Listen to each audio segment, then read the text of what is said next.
Meus irmãos, vamos agora meditar na palavra do Senhor, nesse texto que nós lemos no Evangelho segundo Marcos, capítulo 11. Eu gostaria, irmãos, de ler com os irmãos, antes de iniciarmos, desde o versículo 12, como foi lido aqui. O texto que foi lido na liturgia é o texto que nós iremos refletir, né? Mas eu gostaria de ler com os irmãos desde o versículo 12 até o versículo 19, que é um texto importante que faz conexão com aquilo que nós veremos hoje. Eu vou já explicar isso melhor aos irmãos, tá? Então, por favor, abram suas Bíblias no Evangelho segundo Marcos, capítulo 11. Vamos ler do versículo 12 até o versículo 19. Assim diz a palavra do Senhor. No dia seguinte, quando saíram de Betânia, teve fome. E vendo de longe uma figueira com folhas, foi ver se nela, porventura, acharia alguma coisa. Aproximando-se dela, nada achou, senão folhas, porque não era tempo de figos. Então lhe disse Jesus: Nunca jamais coma alguém fruto de ti. E seus discípulos ouviram isto. E foram para Jerusalém. Entrando ele no templo, passou a expulsar os que ali vendiam e compravam. Derribou as mesas dos cambistas e as cadeiras dos que vendiam pombas. Não permitia que alguém conduzisse qualquer utensílio pelo templo. Também os ensinava e dizia: Não está escrito: A minha casa será chamada casa de oração para todas as nações? Vós, porém, a tendes transformado em covil de salteadores. E os principais sacerdotes e escribas ouviam estas coisas e procuravam um modo de lhe tirar a vida, pois o temiam, porque toda a multidão se maravilhava de sua doutrina. E, vindo à tarde, saíram da cidade. Meus irmãos, o capítulo 11 do Evangelho segundo Marcos, ele marca o início da última semana do Senhor Jesus Cristo, antes da sua morte na cruz. Nós vimos na nossa última mensagem, bem no início do capítulo 11, né?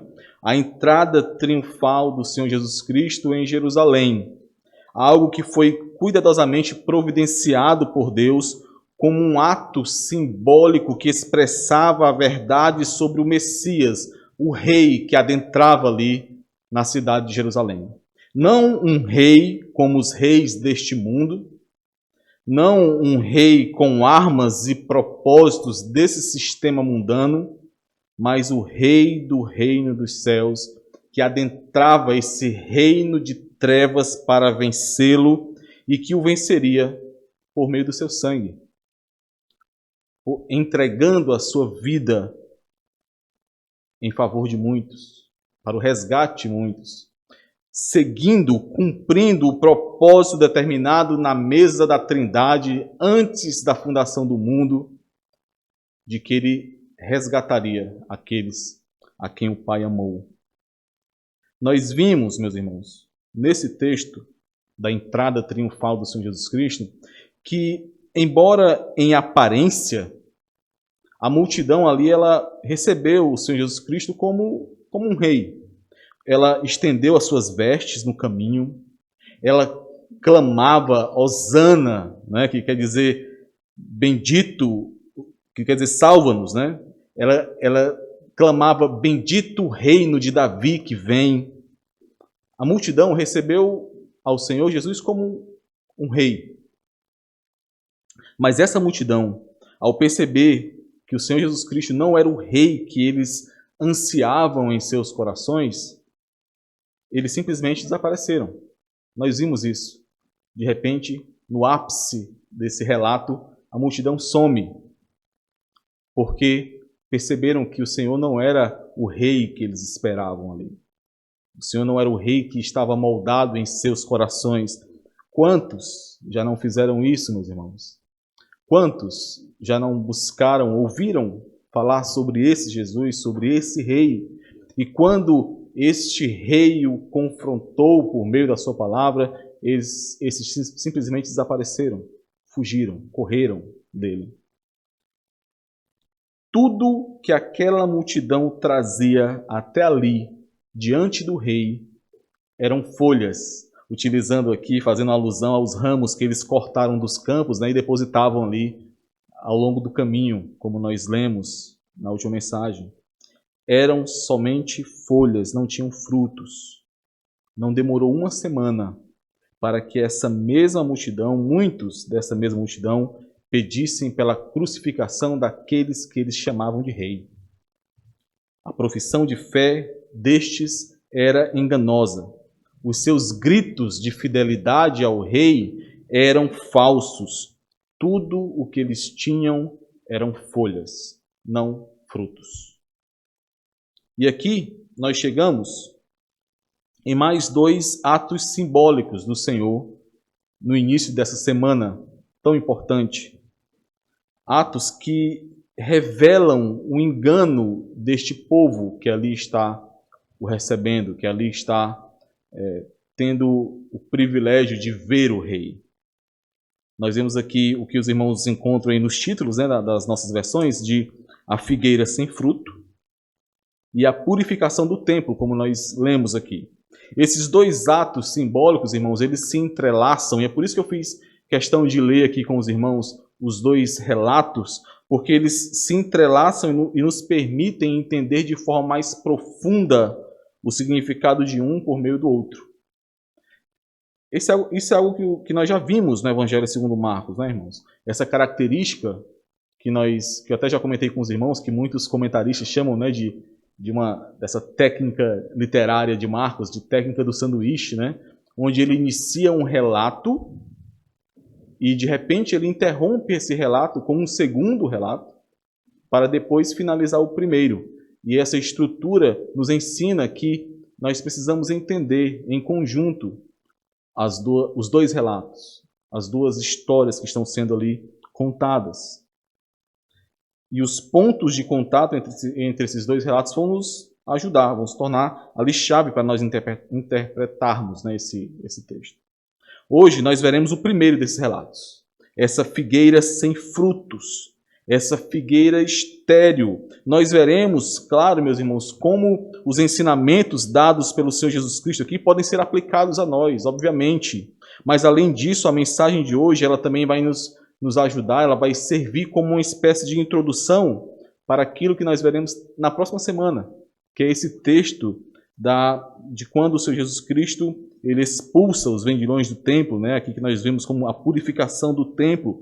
A mensagem de hoje nos ajudará a entender também melhor a próxima mensagem, servirá como uma introdução para a próxima mensagem. Assim, aqui nós poderemos perceber que o destino dessa figueira estéril, sem frutos, simbolizava no texto seguinte ali o julgamento de Deus sobre um templo, sobre uma nação que também não gerava frutos, uma nação também estéril. E como esse templo estéril também foi substituído na nova aliança por Cristo Jesus, como já o plano de Deus já previa. Mas hoje nós trataremos sobre essa figueira sem frutos, e nós veremos 2 pontos, irmãos. A esterilidade da figueira, né? A falta de frutos dessa figueira, e o segundo ponto, o destino da figueira estéril. Vamos orar mais uma vez, clamando ao Senhor por sua misericórdia, pedindo que Ele nos ajude. Senhor amado, nós dependemos do Senhor. Dependemos do Teu Santo Espírito nos iluminando, nos revelando a Tua palavra, a Tua vontade. Nos ajuda, Senhor. Não permita que nossas falhas, que nossas dificuldades, que os nossos pecados nos impeçam de sermos alimentados pelo Senhor.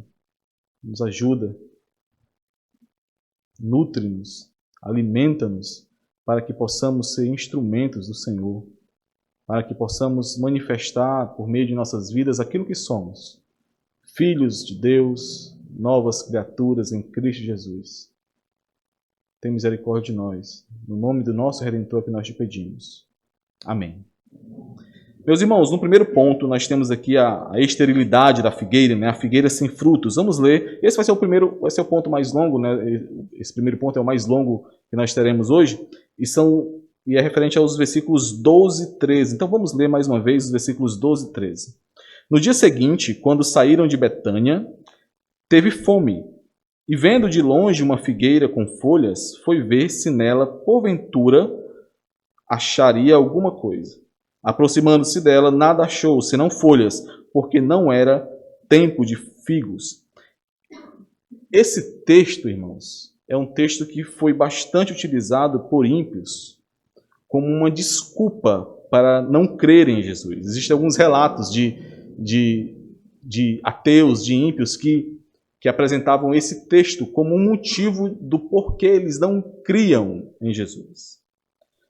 Muitos ateus, às vezes até estudiosos mais amigáveis do cristianismo, né, achavam e acham esse episódio ofensivo. Acusam aqui o Senhor Jesus Cristo de ser movido por uma fúria vingativa por conta de estar com fome e não ter encontrado alimento na figueira ali, né? O acusam de se vingar de uma pobre e inocente figueira que não produziu figos quando não era tempo de figos. Mas desde muito cedo na história da igreja, os cristãos compreendiam esse relato tanto como um milagre do Senhor Jesus Cristo, embora, obviamente, diferente dos demais milagres, porque aqui tem um certo aspecto, né, negativo por conta do que acontece com a figueira. Mas, além disso, um milagre que foi utilizado como uma parábola encenada, como uma forma de instrução específica que tinha um propósito muito claro de simbolizar o julgamento que cairia sobre Jerusalém, de instruir os seus discípulos acerca do perigo da religiosidade falsa, da hipocrisia, do perigo de ostentar folhas sem ter frutos. O Senhor Jesus aqui, meus irmãos, ele não foi movido por emoções que o levaram a perder o controle e a se vingar da figueira. Aqui nós temos mais uma vez a perfeita e santa escolha do Senhor Jesus Cristo, utilizando a melhor forma possível de ensinar aos seus discípulos aquilo que precisava ser ensinado, aquilo que deveria ser ensinado. Então, e eu fiz questão de trazer abrir esse pequeno parênteses aqui, justamente para levar os irmãos a refletirem isso. Então, muito cuidado se a ação do Senhor Jesus Cristo aqui te ofende também. Muito cuidado. Muito cuidado se quando o Senhor Jesus Cristo ele te exorta, ele te ensina por meio da pregação da palavra, por meio do aconselhamento, por meio da igreja local, por meio desse púlpito aqui. Muito cuidado se você facilmente procura, na forma como esse ensino foi dado, um possível escape para o seu pecado. Uma possível desculpa para o seu pecado. Lembre, o Senhor Jesus, sábia e santamente, escolhe a melhor forma possível de ensinar aquilo que deve ser ensinado. E ele faz isso de forma pessoal, meus irmãos. Pessoalmente. De maneira maravilhosa, a instrução e a proclamação pública da palavra nos atinge pessoalmente.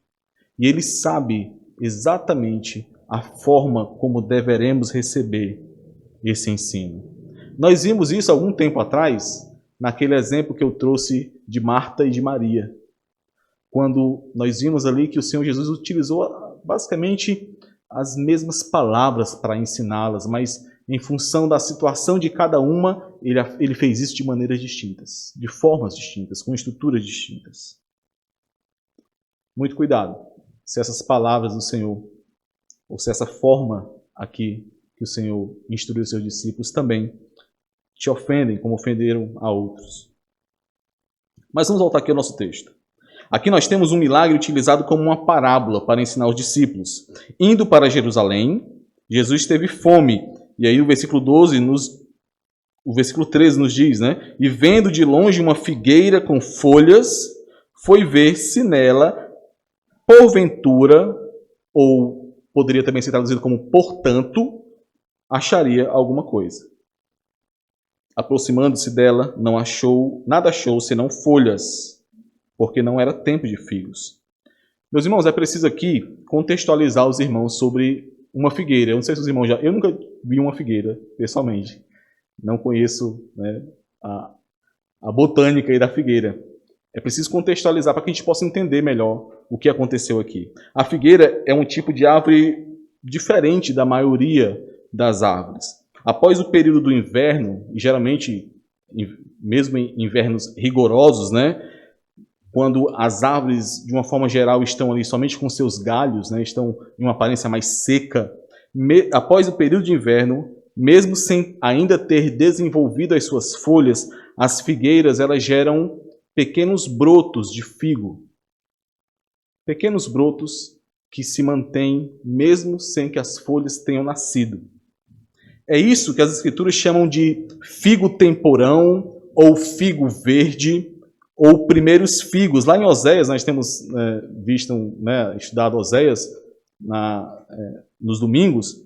Lá em Oséias é utilizado esse termo de primícia da figueira, lá em Oséias 9:10, que são esses figos que nascem antes das folhas da figueira.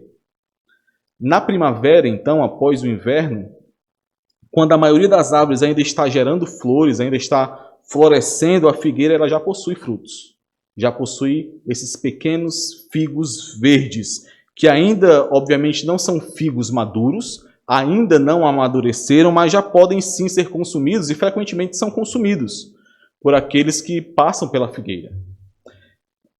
Lá no livro de Cântico dos Cânticos, né, de Salomão, nós temos um trecho que traz um relato sobre isso. Os irmãos podem abrir aí em Cântico dos Cânticos, capítulo 2.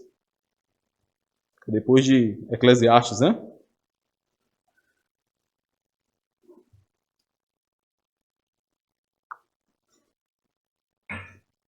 Capítulo 2, dos versículos 10 a 13. Aqui a esposa está falando, né? Nesse momento aqui. Ela diz assim: O meu amado fala e me diz: Levanta-te, querida minha, formosa minha, e vem, porque eis que passou o inverno, cessou a chuva e se foi. Aparecem as flores na terra, chegou o tempo de cantarem as aves, e a voz da rola ouve-se em nossa terra. Versículo 13. A figueira começou a dar seus figos, e as vides em flor exalam seu aroma. Os irmãos percebem? A figueira começou a dar seus figos, as vides ainda não. Estão ainda florescendo. Levanta-te, querida minha, formosa minha, e vem. A figueira, portanto, meus irmãos, produz esses figos verdes antes mesmo de produzir folhas. Deste modo, qualquer um que conhece uma figueira e vê uma figueira ali frondosa, com folhas, naturalmente é levado a concluir que ela está carregada também desses figos verdes, desses primeiros figos gerados pela figueira.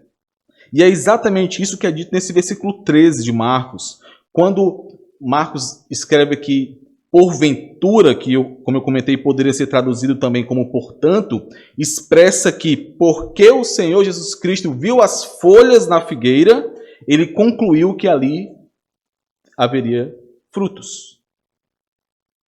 O Senhor Jesus ele viu de longe essa figueira. É o que o texto nos diz. Ela se destacava entre as demais árvores. As suas folhas chamavam a atenção, indicavam vida, indicavam saúde, indicavam sustento, indicavam nutrição, indicavam esperança. Mas ao chegar na figueira, ao inspecionar de perto essa figueira, que de longe ostentava essa promessa de frutos, o Senhor nada achou. Apenas folhas, apenas aparência de saúde, aparência de produtividade, aparência de frutos, aparência de sustento. Meus irmãos, esse é um texto que deve nos inquietar demais. Porque a primeira pergunta que vem à nossa mente é o que o Senhor tem encontrado em mim. O que o Senhor tem encontrado em você? Frutos e folhas? Ou somente folhas? Frutos ou somente aparência de frutos, engano de frutos? Simulação de frutos? Observe, irmãos, o problema não é encontrar folhas somente. Desculpa, o problema não é encontrar as folhas também. Folhas são importantes. Estruturas são importantes. Disciplinas espirituais, rotinas, santas rotinas são importantes. Conhecimento é importante. Leitura é importante. O problema não é encontrar as folhas também. O problema é encontrar somente folhas.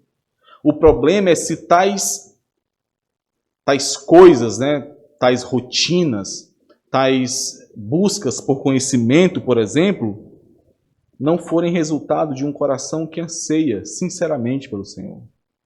Não forem resultado de um coração que ama o Senhor, que busca o Senhor. Esse é o problema.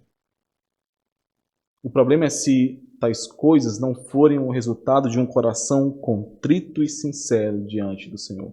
Um coração que luta. Luta para ter mais do Senhor. Luta para ser moldado ao Senhor. Luta para desenvolver a sua salvação, sabendo que depende dele. Luta, busca não somente conhecimento, mas sabedoria, discernimento, piedade. Não eram frutos maduros o que o Senhor esperava aqui, irmãos.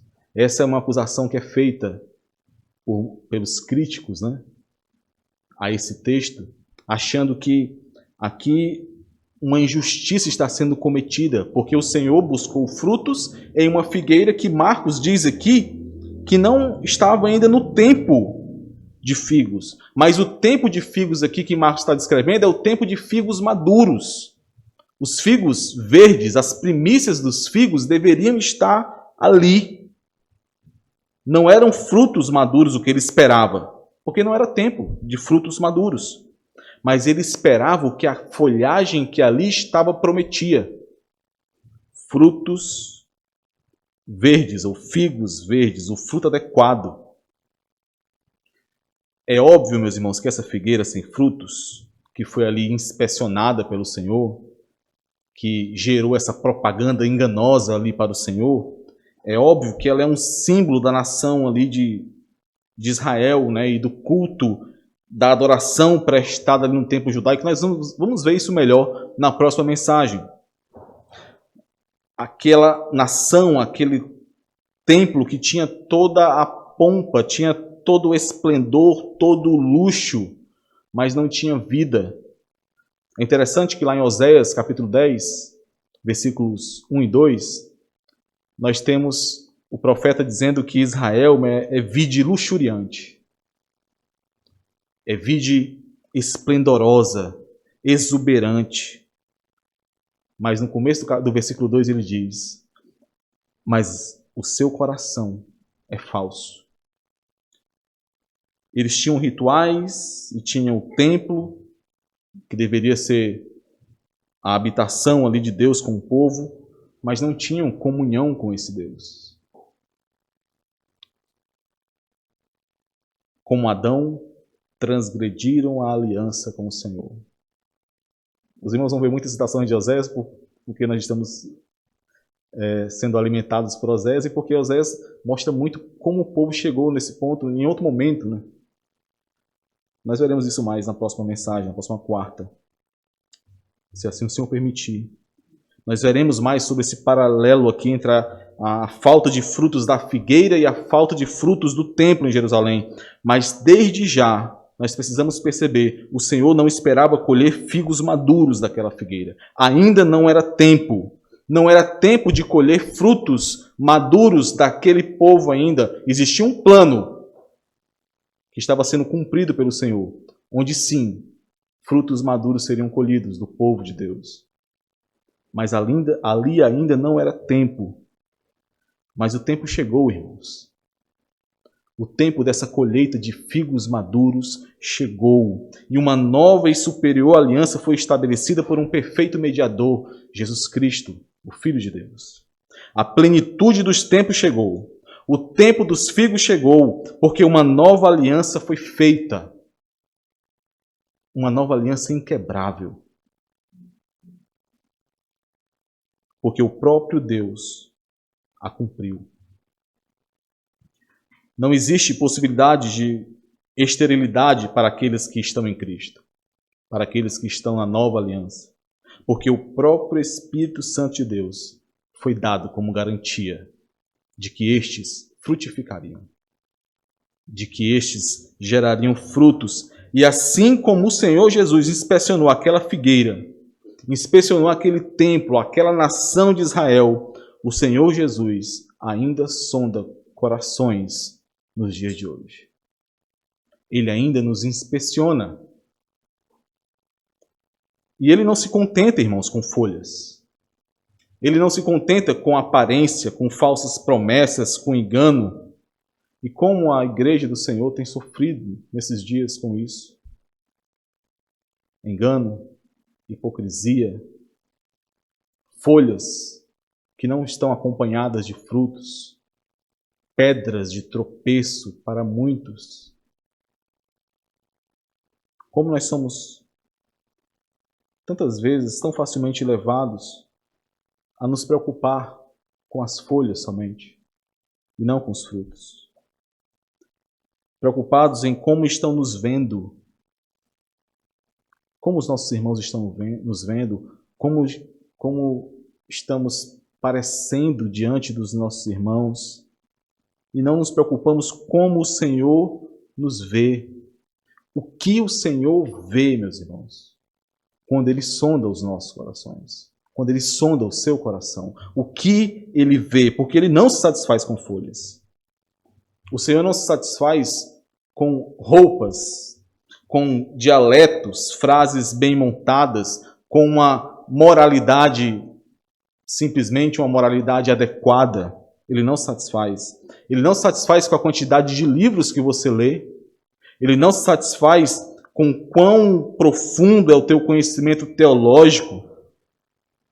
Não. E mais uma vez, irmãos, não é que tais coisas sejam ruins em si. Não. Mas não podem ser somente folhas. Precisam gerar vida. O Senhor ainda sonda corações. Ele ainda inspeciona e Ele quer encontrar vida. Porque a presença de Deus gera vida e vida em abundância. Não somente para você, não somente para servir às suas necessidades e a dos seus familiares, mas para que muitos, os muitos por quem Ele entregou a sua própria vida, para que muitos recebam desta vida. Nós associamos os frutos da vida cristã à santidade e à devoção pessoal com Deus. E é claro, isso está correto. Quando a palavra frutifica em nós, quando o Santo Espírito de Deus frutifica em nós, obviamente isso resultará nas boas obras do Espírito em nós, em santidade, em devoção pessoal com Deus. Mas o relato que eu fiz questão de ler para os irmãos aqui, da purificação do templo, esse relato, ele nos ensina algo a mais sobre esses frutos que são gerados no meio do povo de Deus.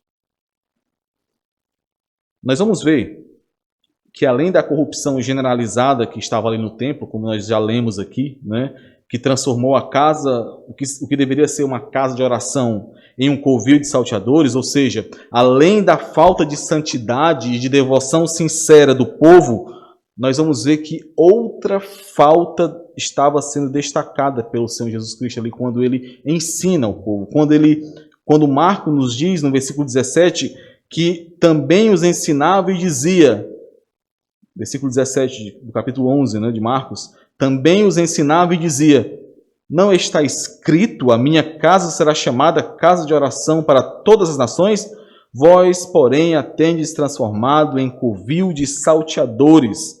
O Senhor Jesus, ele está citando aqui Isaías, capítulo 56, principalmente o versículo 7. Por favor, abram no capítulo 56 de Isaías. Essa é uma citação direta do versículo 7, mas todo o capítulo 56 fala do que o título aí nos mostra, a vocação dos gentios, o chamado dos gentios. Vamos ler só o versículo 7, que eu vou ler com os irmãos. Isaías 56, versículo 7. Também os levarei ao meu santo monte e os alegrarei na minha casa de oração. Está falando do templo aqui. Está falando também aqui dos estrangeiros e de todos os gentios. Também os levarei ao meu santo monte e os alegrarei na minha casa de oração. Os seus holocaustos e os seus sacrifícios serão aceitos no meu altar, porque a minha casa será chamada casa de oração para todos os povos. O Senhor está citando esse versículo de Isaías 56, onde o profeta Isaías estabelece que o templo seria também para atrair, para chamar os gentios, para conduzi-los ao Deus verdadeiro, ao Senhor. Algo que sempre fez parte do plano de Deus. Foi exatamente isso que o Senhor prometeu a Abrão, quando o chamou para sair da sua terra, lá em Gênesis capítulo 12, lá do versículo 1 ao versículo 3, quando o Senhor chama ali Abrão, ele diz: em ti serão benditas todas as famílias da terra. Esse era também o propósito do templo ali. Sendo assim, irmãos, como nós já vimos diversas vezes aqui, como pela graça do Senhor nós estamos vendo na nossa nova disciplina da EBD, de evangelização e discipulado, esse processo de frutificação na vida do crente, de crescimento do crente, de amadurecimento do crente, do crente tendo ali frutos sendo gerados pelo Senhor nele, esse processo necessariamente levará este crente a conduzir outros ao Senhor Jesus. Não existe uma separação. Seguir ao Senhor Jesus Cristo necessariamente implica em ajudar outros a seguirem ao Senhor Jesus Cristo. Em fazer discípulos, em atrair pessoas para Cristo. Pegando a ilustração da fruta, né? Podemos voltar lá para Marcos, capítulo 11. Utilizando essa ilustração aqui da fruta, ela não somente alimenta e nutre, mas também carrega a semente que gera vida em outros lugares. Se não há fruto, não há essa propagação de vida. Nós, discípulos do Senhor Jesus Cristo, somos aqueles que levam essa proclamação, que proclamam essa palavra que dá vida, que faz outros discípulos. Por isso, meus irmãos, uma implicação direta disso é que da mesma forma que você deve ansiar por santidade, por piedade, por amadurecimento, por ver o fruto do Espírito em você, você deve ansiar também por conduzir outros ao Senhor Jesus Cristo. Por levar essa palavra, esse evangelho de salvação a outros, porque isso faz parte do mesmo fruto. Sem um desses aspectos, você também não terá outro. Frutificar para o Senhor, sendo santo, crescendo em piedade, estará sempre vinculado aos passos seguintes de conduzir outros ao Senhor, de proclamar essa palavra a outros. Nosso último ponto, segundo ponto, o destino da figueira estéril. Versículo 14, como eu falei, esse é um ponto mais curto. Versículo 14 diz assim: então lhe disse Jesus: nunca jamais coma alguém fruto de ti. e seus discípulos ouviram isso. É interessante como Marcos frisa, né, que os discípulos ouviram isso. O Senhor falou e fez essa parábola aqui encenada para que os discípulos ouvissem, para que eles entendessem isso, para que fossem instruídos acerca disso. A figueira, meus irmãos, qualquer figueira que em um determinado ano não produzisse os figos verdes que deveriam estar ali naquele momento que o Senhor vê aquelas folhas, esta figueira também não produziria os figos maduros. E essa figueira, cheia de folhas, mas sem nenhum fruto, continuaria ali como uma fonte de engano para muitos, sendo admirada de longe, porque de longe ela foi vista pelo Senhor. Ela continuaria ali sendo admirada de longe, mas inútil. É impressionante, irmãos, como nós somos tão rápidos em admirar as folhas que vemos de longe, sem atentarmos para inspecionar de perto os frutos, se frutos estão ali juntos daquelas folhas. Tão facilmente, nós observamos pastores, pregadores, pessoas que a quilômetros de distância parecem árvores frondosas, belas, cheias de vida, mas que não conhecemos os seus frutos, porque estão longe, porque não inspecionamos. Eu vou retirar a palavra inspecionar, porque eu vou utilizar para o Senhor e para a igreja, mas porque não conseguimos chegar perto a ponto de enxergarmos os frutos. Nós devemos admirar, imitar, honrar aqueles que nós podemos, de perto, enxergar os frutos. De perto, perceber que não são apenas folhas que são apresentadas ali, mas frutos de vida. Aqueles que nutrem o corpo e que são nutridos em meio ao corpo. Aquela figueira continuaria ali, irmãos, consumindo nutrientes daquele solo, mas sem gerar vida. Assim são aqueles que vivem de aparência, que possuem folhas, mas que não possuem frutos. Consomem, usam, se aproveitam dos nutrientes do corpo e não frutificam. Essa aparência é morta, irmãos. E isso por si só já é uma condenação. Charles Spurgeon, ele tem uma pregação muito famosa sobre esse trecho de Marcos, que ele chamou de a figueira murcha. E ele diz que o Senhor Jesus Cristo ele não apenas amaldiçoou essa figueira, porque essa figueira já era uma maldição. Essa figueira não servia para a nutrição, não servia para o sustento de ninguém. Então, Charles Spurgeon disse que a sentença que foi dada pelo Senhor Jesus Cristo foi simplesmente: fica como está. Mantenha-se estéril, mantenha-se sem fruto, continue sem a graça, entregue à imundícia. É algo similar ao que Paulo fala em Romanos capítulo 1. Por favor, abram em Romanos capítulo 1, irmãos. Desde o versículo 18, Paulo está falando sobre isso, mas nós vamos ler a partir do 28, do 28 ao 32.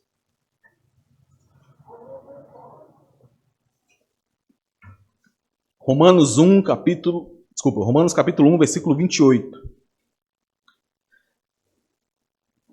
E por haverem desprezado o conhecimento de Deus, o próprio Deus os entregou a uma disposição mental reprovável, para praticarem coisas inconvenientes, cheios de toda injustiça, malícia, avareza e maldade, possuídos de inveja, homicídio, contenda, dolo e malignidade, sendo difamadores, caluniadores, aborrecidos de Deus, insolentes, soberbos, presunçosos, inventores de males, desobedientes aos pais, insensatos, pérfidos, quer dizer, infiéis, sem afeição natural e sem misericórdia.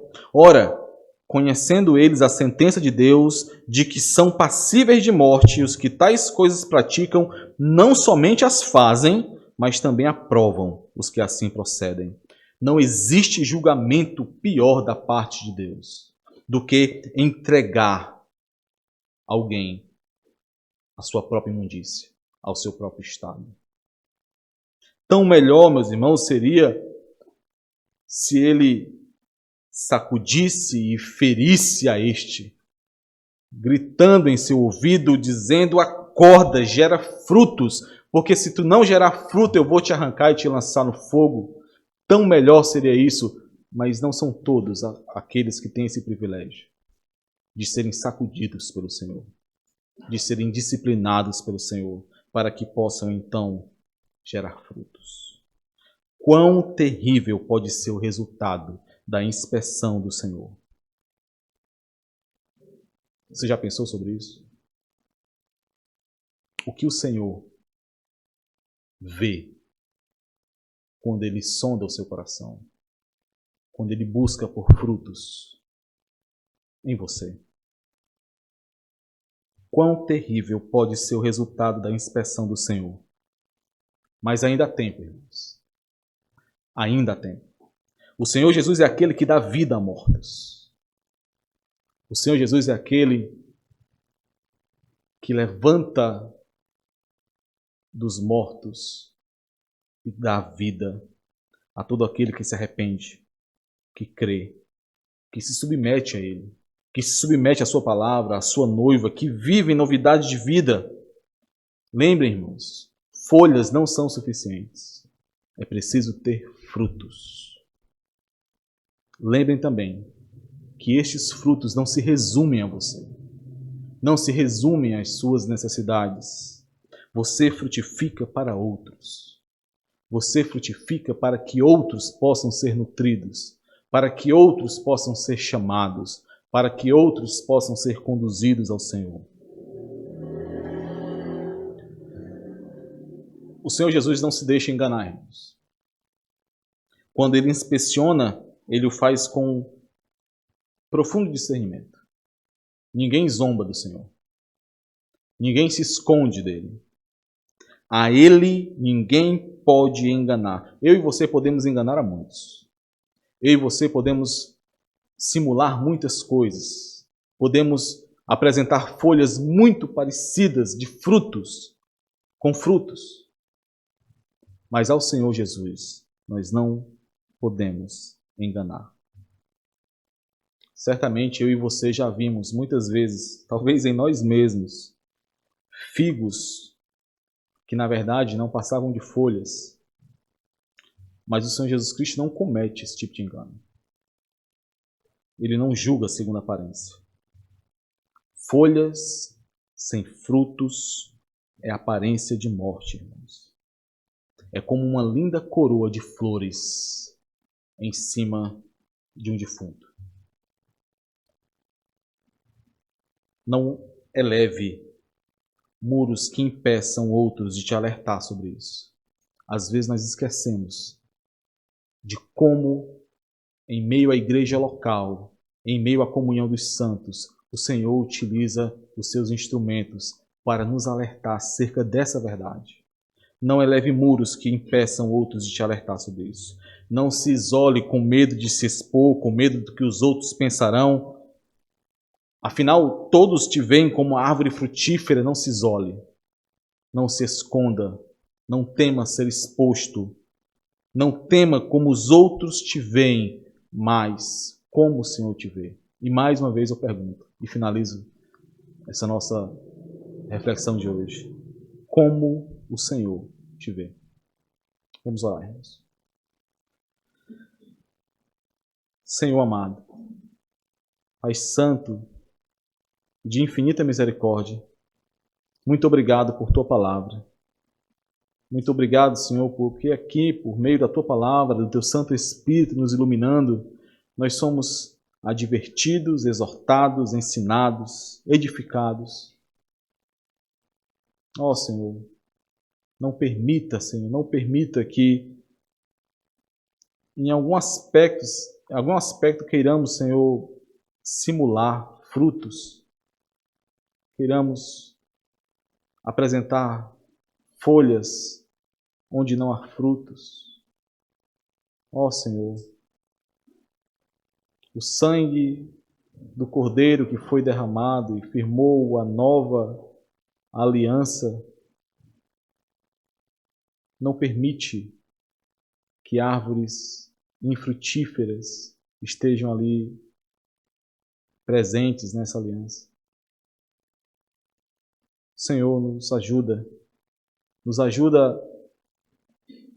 a entendermos que os frutos que são gerados em nós pelo Senhor não se relacionam somente às nossas necessidades, a nós mesmos, mas aos nossos irmãos, ao corpo de Cristo. Nos abençoa, Pai. Nos firma nesse entendimento de que não existem discípulos que não fazem discípulos. De que todo aquele que foi chamado para seguir ao Senhor certamente proclamará o teu santo evangelho e levará e conduzirá outros a também seguirem ao Senhor. Nos fortalece, Senhor, nessa convicção de quem nós somos. Em nome de Cristo Jesus é que nós pedimos, Senhor. Amém.